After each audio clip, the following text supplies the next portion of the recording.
Singer Parnika Manya cinema పాటలతో పాటుగా singing షోస్తో కూడా ఎంతో మందికి సుపరిచితమే.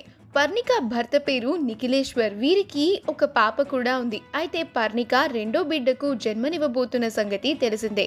తన మెటర్నిటీ ఫోటోషూట్ని కూడా ఎంతో వినూత్నభరితంగా చేయించుకుని సోషల్ మీడియా వేదికగా షేర్ చేసుకుంది. అయితే రీసెంట్గానే పర్ణిక పండంటి ఆడబిడ్డకు జన్మనిచ్చింది.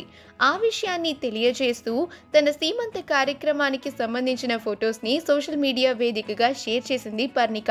ఆ ఫొటోస్లో పర్ణిక ఎంతో చూడముచ్చటగా ఉండి చూపరులను ఆకట్టుకుంటోందని చెప్పొచ్చు. ఆ కార్యక్రమాన్ని నిఖిల్ రోనాల్డ్ ఫోటోగ్రఫీ వారు అద్భుతంగా చిత్రీకరించారు. ఆ ఫొటోస్ ఎంతో మంది నెటిజన్లను ఆకట్టుకుంటున్నాయి. ఆ ఫొటోస్ని చూసిన వారంతా పర్ణికకు కంగ్రాచులేషన్స్ని తెలియజేస్తున్నారు. ఆ ఫొటోస్ని మనం ఇప్పుడు ఈ వీడియోలో చూసేద్దాం. ఈ వీడియో కనుక మీకు నచ్చినట్లయితే మీ అభిప్రాయాన్ని కమెంట్స్ ద్వారా మాకు తెలియజేయండి. మా ఛానల్ని సబ్స్క్రైబ్ చేయడం మర్చిపోకండి.